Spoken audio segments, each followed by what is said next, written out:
Hello guys and girls, my name is Purple Hat Man, and like the rest of the world, I recently saw Deadpool and Wolverine, and it was fantastic. I don't think I'm alone when I say that two aspects of the film which I enjoyed the most were the fight scenes and the cameos. But seeing the amazing cameos we did get in the film led me to think about characters and variants that we didn't get to see. So in this video we're going to take a look at them. Sit back, relax, and enjoy these 5 characters or variants I wish were in Deadpool and Wolverine.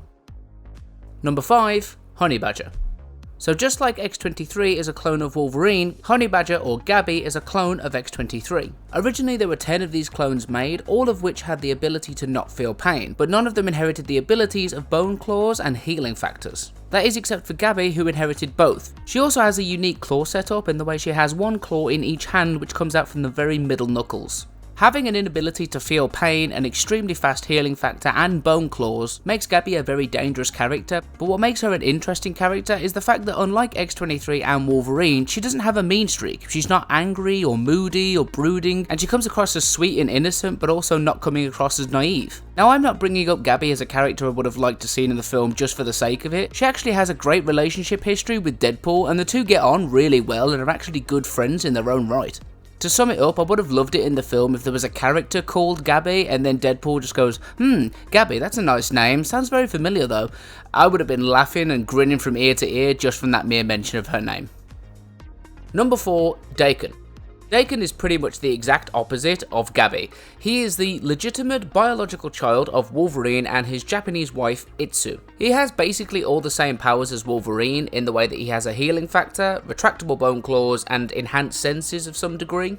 He actually possesses what is personally my favourite unique claw combination, with 3 claws in each hand, 2 come from the top 2 knuckles and 1 comes from underneath, and it just looks like this kind of triangle formation which just looks so badass. He also has a unique ability that I have not seen in any other Wolverine style character, which is that he can project pheromones to alter the emotional states of the people around him. This can mean making them angry, sad, happy, or maybe just horny. But what makes Daken a really interesting character for me is that he's a really polarizing character. The majority of the time that I have known him in comics, he has been a sadistic, nasty, messed up piece of work. Like, honestly, he seems like the type of guy that would throw kittens into a wood chipper for fun.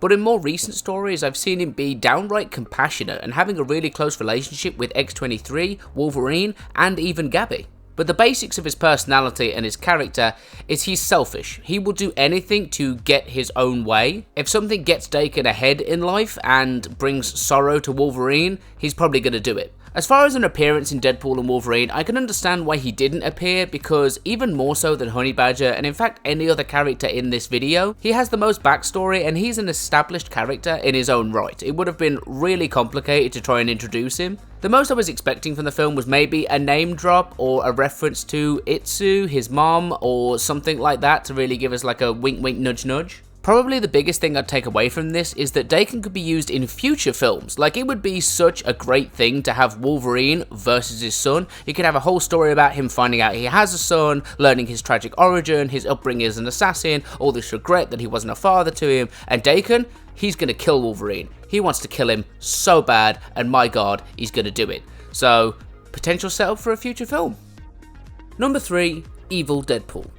Now, you might think I'm about to tell you a story about evil Deadpool coming from a universe that is just horrible and dark, the sun never rises, and nobody smiles because no one's ever seen a dog.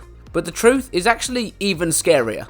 Evil Deadpool comes from the main 616 universe, and he is as much Deadpool as Deadpool is. He comes from a story where Deadpool realised he had a stalker, and this stalker had followed him across the world, collecting his dismembered body parts that Deadpool was just regenerating without a second thought. Eventually, Deadpool found all of these body parts being kept in a fridge and simply threw them away in a bin, but it was in this bin that the flesh warmed up, and they combined to make Evil Deadpool. Evil Deadpool is the same as regular Deadpool in every single way. He has a healing factor and a wicked sense of humour, with 2 key differences. 1, he has a backwards arm, and 2, he has a complete lack of conscience or morals. He will kill anyone and anything for the right amount of money, and he'll kill everyone else just for the fun of it. He's completely sadistic and completely off his rocker. In terms of the film, I would have loved to have seen Evil Deadpool as a cameo, like in that scene with all the Deadpool variants. You just look in the back and there's a Frankenstein looking one. I'd have gone, oh my god, it's Evil Deadpool, and I would have loved that. But perhaps, like Daken, the most important thing about evil Deadpool is that he could be a future villain. Like, he could be the next great Deadpool villain in the next Deadpool film. Imagine two versions of Deadpool, one good, one bad, fighting it out across a whole universe to the death. It would be absolutely insane, and it would be a laugh a minute, because again, they both have exactly the same sense of humour, and the stories I've read with them they are hilarious.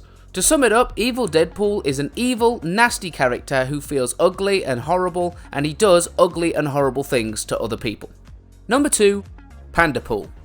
Pandapool is exactly what you think he is. Take a black and white panda, you know, one of the guys that eats bamboo, give it a healing factor, put it in a Deadpool costume, and you get Pandapool. And I think it goes without saying that that is tremendously hilarious. And to make it even funnier, because the panda is an endangered species, Pandapool's tagline is the species that endangers you. Pandapool shows up in a story that basically has every variant of Deadpool across the multiverse going to war with each other, with them being split into two groups, good versions of Deadpool and bad versions. Unlike most Deadpool variants that show up in this story, Pandapool is actually around for a good chunk of the story, and he is so good. He's aggressive, he's fierce, he seems stronger than other versions of Deadpool, and he helps our main version of Deadpool reach a face-off with evil Deadpool to conclude the story. Pandapool is amazing, and it makes it all the more disappointing that we didn't see a panda version of Deadpool in the film. Just sitting there in the background, munching on a bamboo stick, I would have found that incredibly funny, and he would have absolutely smashed in that final fight. Number 1. Beard of Beespool. Now, I could have talked about dozens of different Deadpool variants in this video, but for me, one will always stand head and beard above the rest. Beard of Beespool appears to be a version of Deadpool which is exactly the same as the original Deadpool in every single way, except he constantly has a beard made of living bees on his face at all times. That's it. That's the only thing that's different about him as a character in any way, shape or form, and if you don't find that funny, I am so sorry to hear about the loss of your sense of humour. We'll see if we can get you another one. It's one of the only things I wanted in the world from the Deadpool and Wolverine film, is to look in the back at the Deadpool variants and just see one with a beard made of bees. That would have been the funniest thing in the world to me, and I would have cry-laughed right the way out of the theatre.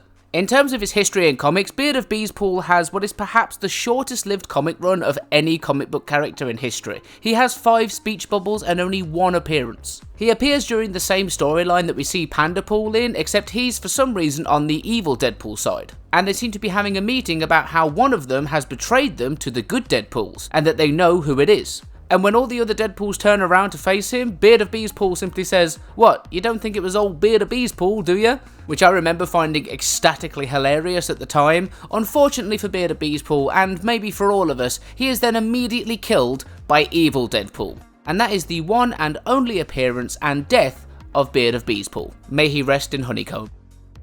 And that is it. I hope you enjoyed this video. I certainly enjoyed making it. It's exactly the kind of comic book video I love to make, just going like, look at all these cool things from the comics and really showing off how diverse and interesting and funny things can be from Marvel. If you did enjoy this video, then please leave me a like and a comment. It really helps me out. Subscribe if you want to see more videos just like this. But with that said, I have been Deadpool, you have been Wolverine. Thank you all so much for watching, and I will see you in another video very, very soon. Bye-bye! We're back from the dead.